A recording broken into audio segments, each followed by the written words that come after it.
Imagine being put to death row for something you didn't do. In the United States, the death penalty remains in many states even though it's no longer necessary, with an average of 30 people being killed every year. This topic is important to me because many death row inmates remain falsely convicted, and over the past 20 or so years, the rates of people who have been cleared from death row keep increasing. The death penalty should no longer exist in the United States because there's an inherent risk of killing innocent citizens whenever you kill someone. It is also expensive, and it would be way better if we could just send people to jail for the rest of their lives. And there's certain situations where the death penalty could result in cruel and unusual punishment. Let's begin by looking at the many risks associated with the death penalty. So, even as recent as 2019, a man named Rodney Reed was put back of the death, he had the death penalty scheduled, and just days before it got pushed back because there was new and recent evidence that would potentially clear him of his crimes. Now, technology is always improving, and with DNA and just, new advances in society and policing and all those facilities, people who have been falsely accused in the past can always still be innocent. Just because they're convicted doesn't mean that there's not a chance that they're still innocent.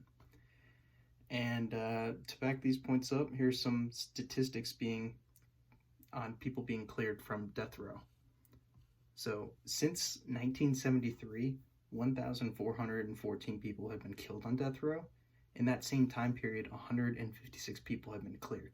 So roughly for every 10 people who are killed, there's one person being cleared from death row. Now, simply eliminating capital punishment would both save innocent lives and taxpayer dollars. So the cost of the death penalty is also an increasing factor for why it should no longer be used here in the United States. Court costs for death penalties are on average just way higher, tens of thousands of dollars more. And that's because you have to do almost two separate trials, one to determine whether someone has done something, but also a whole nother trial to determine whether they should be put to death or not. Now, this is more expenses on taxpayers, and nobody likes that. So obviously it should just be removed. Beyond this, there's also the cost of the lethal injections that a person needs in order to be killed. These can be thousands of dollars each. It's just excessively expensive for this to be the way how we kill people. It isn't right, one, but it also costs us so much money when we could just let these people stay in prison for the rest of their lives. So another reason to end the death penalty is because it can break the U.S. Constitution. Now, when I was saying cruel and unusual punishment earlier, this is what I was referring to. The 8th Amendment in the United States Constitution says that we cannot give anyone cruel or unusual punishment. What does this mean? Well, there's certain instances where death row inmates are scheduled to be killed.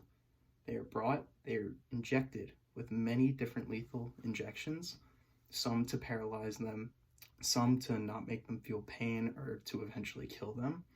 But there has been instances where people have been shot up with multiple doses and have been left there not dying for half an hour, all the way to the point where they had to extend the death to the next day or the next week because the people would not die and were left there suffering in agony.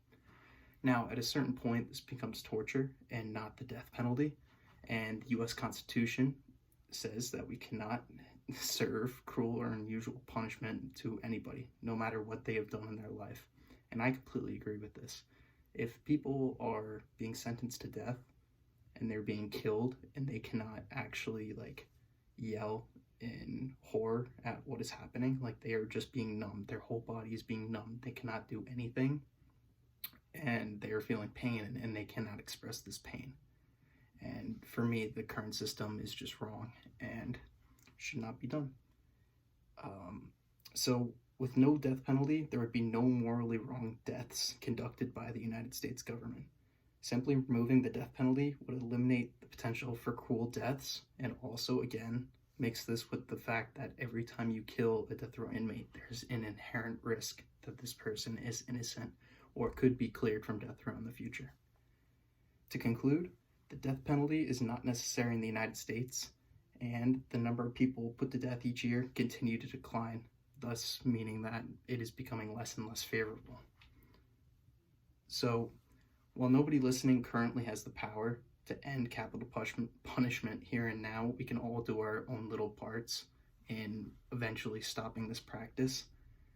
Contacting local officials and just voting for people who do not support the death penalty are some of the easiest ways to, help this cause. There's also organizations like the National Coalition to Abolish the Death Penalty, which is actually I've used in some of this research here, and they are very powerful forces in ending the death penalty. To conclude this speech, I would like to raise the point that no matter what someone has done in their life, or no matter what they've been convicted of, whether innocent or not, do we or the government ourselves have the right to play God? And with that, thank you for listening and have a good day.